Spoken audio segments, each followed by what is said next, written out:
Sometimes churches close, hard to believe though it might be, because they get fixated with their graveyards and the burdens of all of that.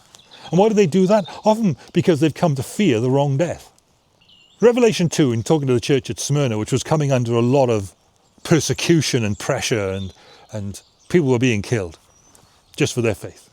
Writing to that church, John, the apostle, reframes the whole approach to the death that they're concerned about.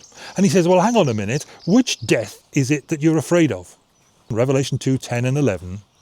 Be faithful even to the point of death, and I will give you life as a victor's crown.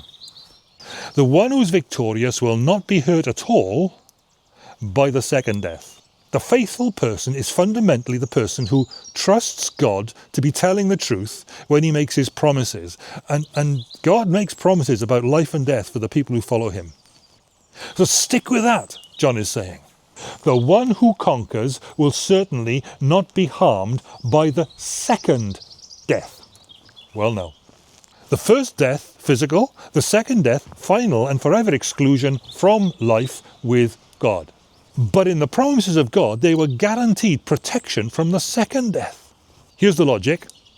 If you fear the first death most, you will compromise trust in God and you will cave in. If you fear the second death most, you will endure and stick with him. Churches close. When immediate material survival becomes the highest good.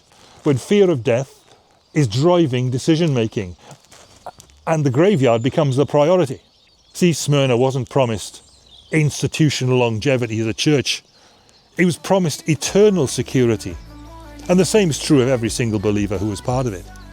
The church survives, not because it avoids death or even the thought of it, but because it knows which death to fear.